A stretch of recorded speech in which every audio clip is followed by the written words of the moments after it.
Julia Sims is the heart of her family, a hard worker, and the survivor of a massive cardiac arrest.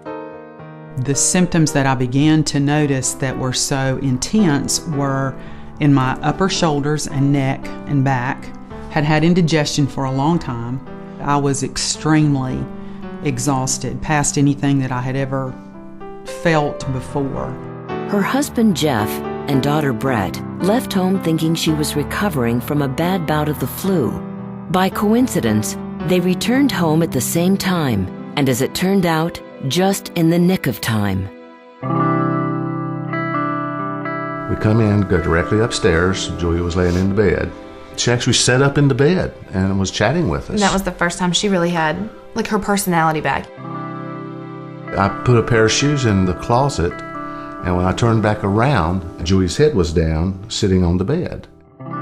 She didn't move, so I walked over to her, lifted her head up. Her eyes were set. She was not responding at all. Her eyes were a yellowish green look. I once hollered for Brett, and then I laid her back on the bed. Really, at that point, I had no idea what was going on. I had 911 on the line, which the young lady was fantastic that I was on with. Within a minute, we timed it. We were starting CPR, and I had no CPR training whatsoever. Within 4 minutes, I felt this guy push me off of Julia. It was one of the first responders firemen. I prepared her and prepared the FRX AED to put the pads on her chest and delivered the first shock. We shocked her 6 times without the AED to shock her heart and bring it from ventricular fibrillation back to perfusing a good rhythm. It's most likely that she would not have survived. She was brought quickly to the cath lab. It was a very difficult case. She was very unstable on the table, and we had to shock her a number of times and do CPR during the procedure. Long procedure. Ultimately, after several hours operating on her, she left the cath lab alive. Tenuous, but alive. In my opinion, the planets really aligned that day. Had Julia been by herself, the outcome would not have been as it is now. After being in a coma for 10 days, Julia came to with a little memory loss, but minimal damage. I feel great. I feel great. My daughter helps me out a lot around the house, and husband helps me out a lot. Everything's worked much better and quicker than I ever dreamed it would.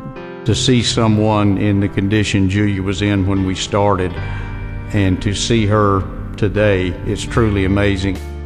Now that she is recovering, Julia is on a mission to be healthy and spread the word about how to know when you're facing sudden cardiac arrest. The classic sign is crushing chest pain. Pressure that's episodic, that radiates into the throat, the jaw, down the arm, associated with shortness of breath, sweatiness. Those are kind of the classic signs.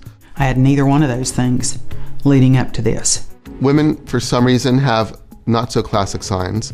Shortness of breath, nausea, fatigue, neck and back pain, epigastric pain. A lot of discomfort between the abdomen and the chin can be misconstrued. Doctors can say, well, you're having reflux, or you're having chest wall pain, or you're having an anxiety attack. Even if the tests are appropriate and the results come back normal, doesn't necessarily mean you don't have heart disease. Julia is also on a mission to educate people on the importance of defibrillators like the Philips Heartstart AED, which helped save her life. Without the defibrillator, I don't think I would have been here. I think the defibrillator is really what got Julia's heart, the rhythm started back.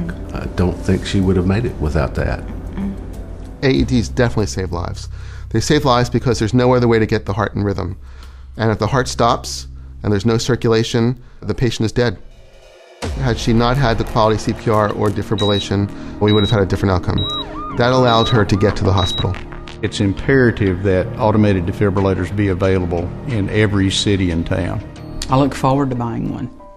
I look forward to buying a defibrillator that I can use in my home. Because it's one of those things that you hope you never need, but when you do need it, you hope you have it. Julia has been forever changed since her cardiac arrest.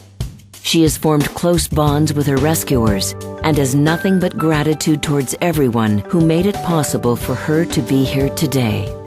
I feel very fortunate and very blessed.